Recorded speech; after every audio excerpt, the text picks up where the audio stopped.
On guard, ready, fence. I heard this to my left side as I was heading to the student center freshman year. I turned to see people in these strange white outfits hitting each other with swords. I make eye contact with the guy, and he quickly runs over, explaining to me the wonders of fencing. Wanting to get the conversation over as quickly as possible, I agreed that I would come to the first practice and left it at that. Still muddling over the situation of whether I should go or not, I ran into him again in the cafeteria. Again he asked me if I'm coming, and again I said I would. After the third time running into him, I finally decided that I should actually go, because I felt like I wasn't going to stop running into him if I didn't. I was super nervous as I'd never done fencing before, but after that first practice, I had so much fun. That being said, today my topic for today's speech is fencing. I've been fencing for 3 years now, ever since I first practiced freshman year. I know by now you're wondering, sword? What she means by sword? What I mean is by this sword. I will talk more about it, what kind of sword it is, and other fencing terminology later, but I hope this gives you are going to give me my undivided attention. I mean, I am the lady holding the sword right now. Just as I implied before, fencing is a type of sword dueling. You and another opponent standing in this position fight one another to score the most points. Usually it's out of 5, but if you're in an elimination round, you usually go to 15. You start at what is called a start line. You are not allowed to cross it until the ref says, "En garde, ready, fence," or "En garde, prêt, allez," the French version. You are to hit your opponent in what's called a touch area. A touch area is where you're allowed to score points. For foil, which is one of the swords, their touch area is the swimsuit area. So anywhere from here to here. The touch area for this saber, my weapon, is the entire upper body, including the face, which we use a mask, and the arms, and the wrist. Epee, the final weapon, uses the entire body as a touch area. That is not the only thing that separates the 3 weapons. Another thing that separates the weapons is called right-of-way. Right-of-way gives the person the permission to hit the other person, score a point. If you have right-of-way, you are the only one who is allowed to get a point. You can take right-of-way by doing counterattacks, blocking, parry, riposte, which is our terms for blocking.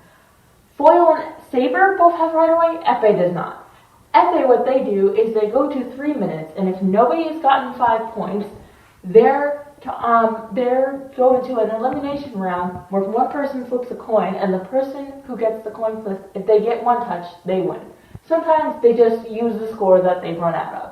Foil has a similar 3-minute timer, but it's hardly ever used, but they use the coin flip if needed. Saber does not have a time limit. We usually go so fast that we don't need it. We never run out of time. A saber match usually never goes over 1 minute. Each weapon has their up and downs, but one cardinal rule is you never ask a fencer, what is the best weapon? That being said, saber is the best weapon. Fencing did not originate as a sport. It actually originated as a way for you to solve your problems. The swords used back then were sharp and could actually kill you. The swords these days could at most give you a black and blue.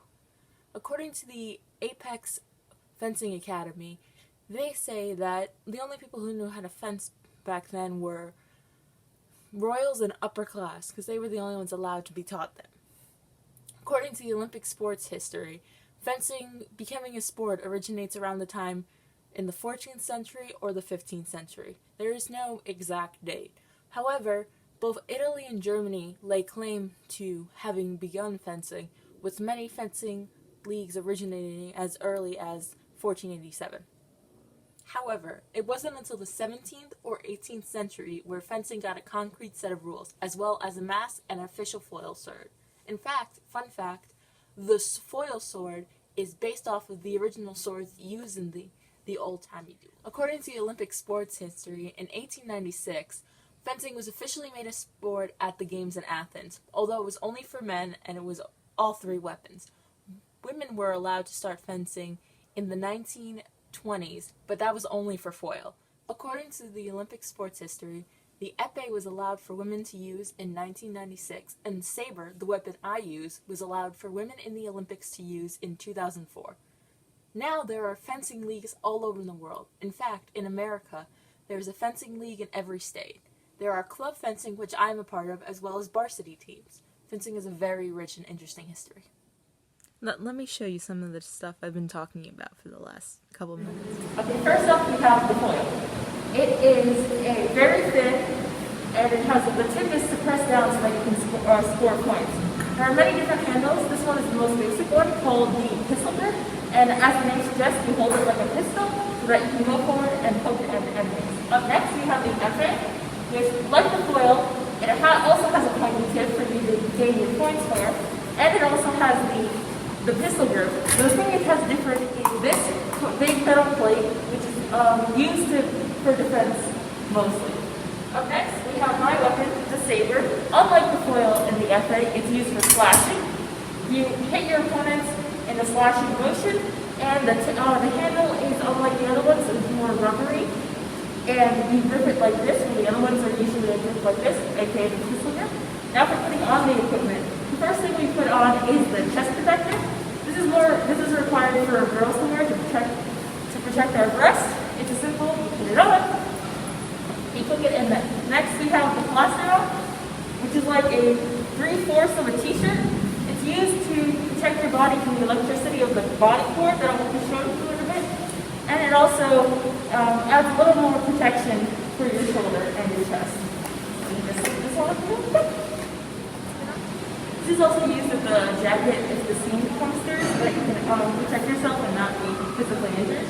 Up next we have the pants, which are called knickers. They go up to your knee and the rest of your legs are protected by fencing socks. They're just regular old socks that are knee-high socks. And with the socks, we wear sneakers mostly. There are such things as fencing sneakers. However, you can just wear regular sneakers. There isn't much of a difference. Not that I see.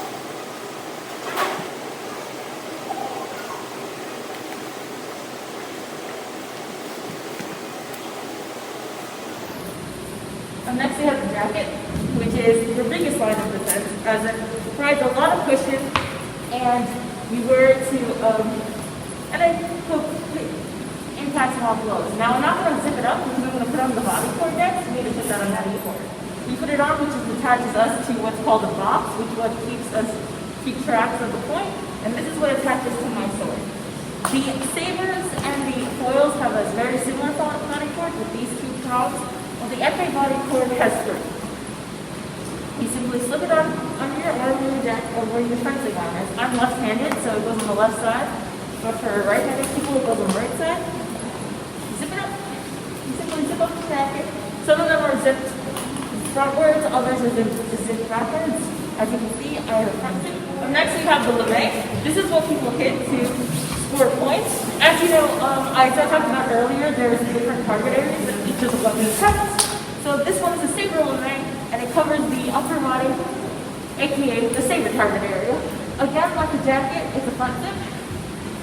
And there's also back zips. Most fencers prefer to have the front zip as it's easier to get on by yourself. Last but not least, we have the glove. You simply slip your wire through here. Some gloves separate, mine does not. And it goes on lefty. It not only protects my hand, but for the sabers, people can hit me on the hand for points, so it's electrified. And last, naturally last, we have the mask and the head cord. This is what electrifies the mask. My mask is, you can score points on it in sabers, so you simply just attach it to the body and the mask, and there you go. That's what you put on it. Okay, so it's to summarize, fencing is a sport that has 3 weapons: foil, FA, and saber. Fencing's history actually started with dueling, but it has evolved into a sport and has many changes over time. Fencing has many different pieces of equipment that go along with the rules. Now, despite their COVID restrictions, the Xavier fencing team still meets. We meet on Mondays from 8 to 9 and Tuesdays and Thursdays from 7 to 9. It's a lot of fun, and I would recommend coming down. Now, I'm done.